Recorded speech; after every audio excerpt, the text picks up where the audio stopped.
Thomas and Percy are good friends, but sometimes Percy teases Thomas about being frightened, and he doesn't like that at all. One evening he was dozing happily in the shed, but Percy wanted to talk. "Wake up, Thomas. Are you dreaming about the time you thought I was a ghost?" "Certainly not. Anyway, I was only pretending to be scared. I knew it was you, really." Percy went on teasing him. "I hope the guard leaves the light on for you tonight." "Why?" asked Thomas. "I quite like the dark." "Oh, really?" exclaimed Percy. "I am surprised. I'd always thought you were afraid of the dark. I wonder why."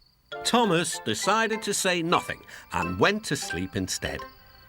Next day, the Fat Controller arrived. "I would like you to go to the harbour tonight to collect something rather unusual."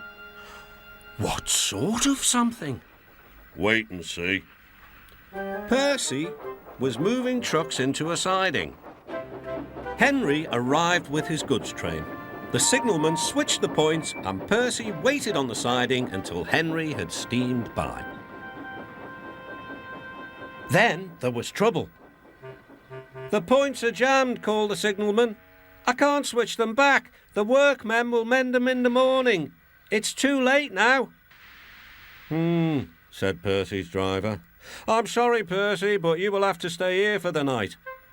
"Where are you going?" asked Percy. "Home for tea," replied the fireman. Percy was speechless. He watched as the other engines went home to the shed. Night time came and Percy began to feel very lonely. "Oh dear," he murmured, "it's very dark." Oh, what's that?" It was only an owl, but Percy didn't realise this. "I wish Thomas was here too," he sighed. Thomas was waiting for his mysterious load at the harbour. Suddenly, there it was. "Cinders and ashes," cried Thomas. "It's a dragon." "Don't worry," laughed his driver. "This dragon is made of paper. It's for the carnival tomorrow." Workmen lifted the dragon onto Thomas's low loader and put lights all around it for protection. Then Thomas set off into the misty night. Percy was asleep in his sidings and had no idea that Thomas was approaching him.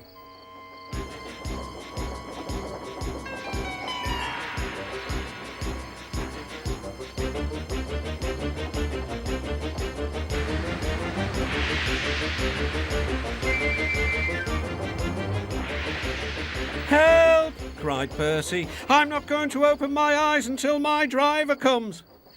Next morning, the points were mended and Percy puffed back to the junction.